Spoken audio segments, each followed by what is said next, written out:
Now, when you look at the book that Barbara Marx Herbert wrote called Co-Creators or Co-Creation, um, she pretty much admits that uh, her peoples are the pale horse that's written in the Bible. Now, you know, she makes a lot of statements about how God has selected them to bring death to a selected group of people. And so she is so accurate on this statement that she's making. And people are shocked. They're flabbergasted.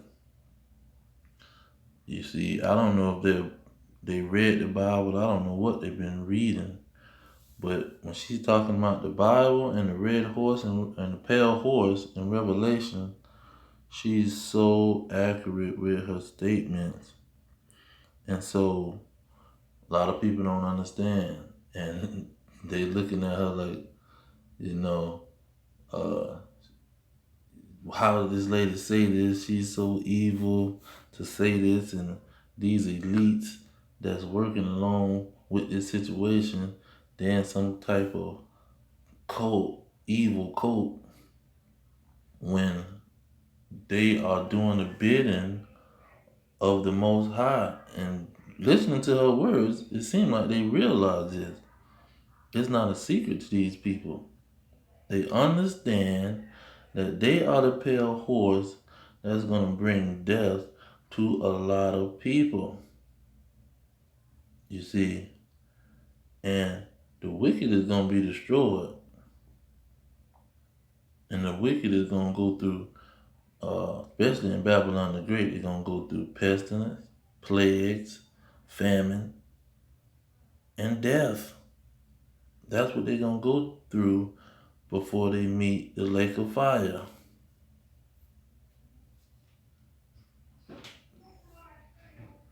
And so these individuals, they hear this lady's description of how everything is playing out, and they just see her to be so evil. Now let's look at some of the words that she presented in her book that just blew some people's mind. They just couldn't take it that she was saying these things, and pretty much stating the facts. He said she's gonna it's not gonna be a conspiracy anymore. It's gonna be a conspiracy fact. You see, now let's get into some of what she said. She said, and let's look at this picture I think this comes from her book. It say in her book, The Co-Creation, a radiant and deceptively adorable Barbara Marx Hubbard writes, and here goes this picture. You see, it kind of looks like that picture that's in the Denver airport. It says, Death Rider on a Pale Horse, Artist Unknown. It says, out of the full spectrum of human personality, 1/4 is electing to transcend. 1/4 is destructive, and they are defective seeds. In the past, they were permitted to die a natural death. Now, as we approach the quantum shift from the creature human to the co-creative human, the human who is an inheritor of God-like powers, the destructive 1/4 must be eliminated from the social body. And see, that's the heathen and the 2/3 in Babylon the Great. They say Fortunately, you are not responsible for this act. We are. We are in charge of God's selection process for planet Earth. He selects, we destroy. We are the riders of the pale horse, death. Now you see, this is not far fetched. And then it lets you know who she's talking about. It says, here we see clearly her words, beliefs, thoughts, and dark demonic uh, spectra of an evil mental illness. See, they think she's mentally ill and terrible delusion afflicting some on the planet. There are the elite who call themselves the elders and their followers who believe they have the right to decide who should live and who should die. And see, this is a perfect example of what I got two precepts that go perfect with this because they are totally right. And see, when John wrote that in Revelation chapter 6, he was speaking about a specific group of people. Now let's get these verses real quick.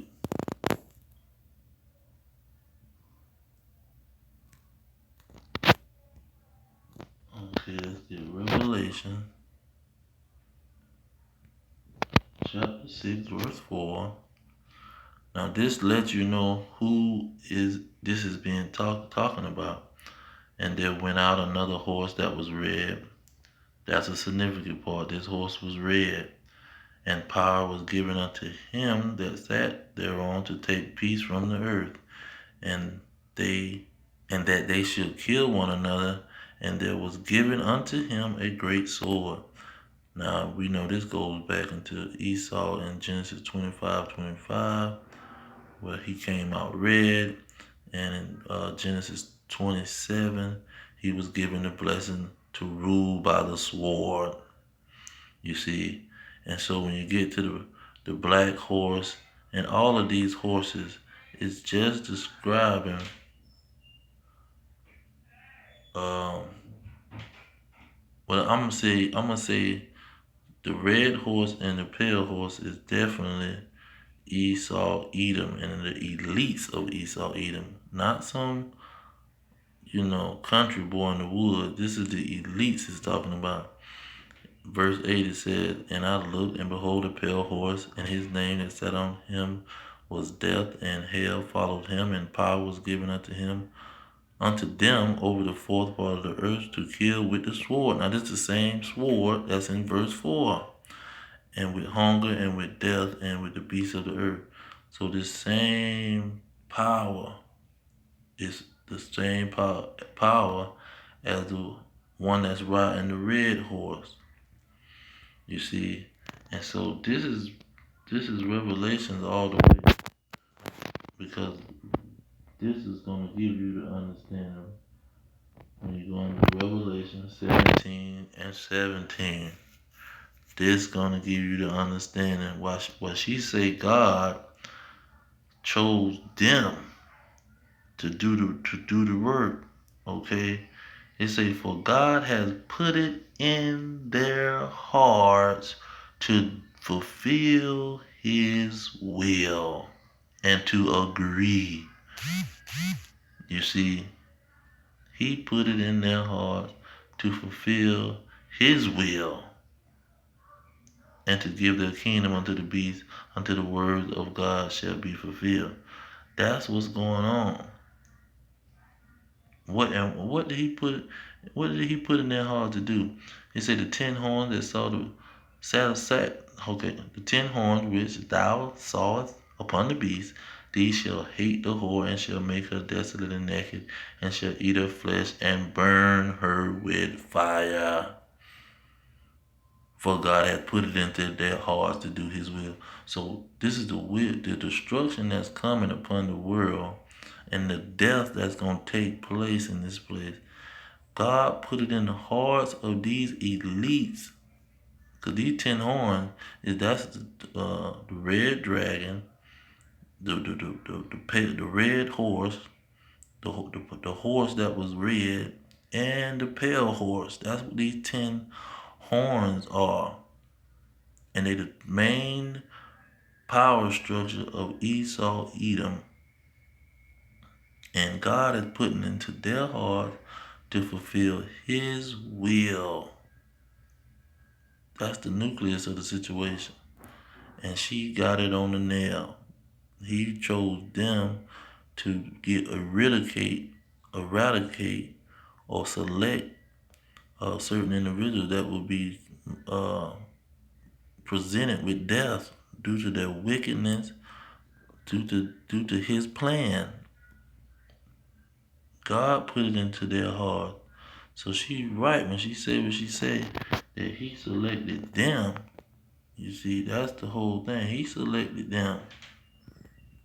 What she say? We are in charge of God's selection process for planet Earth.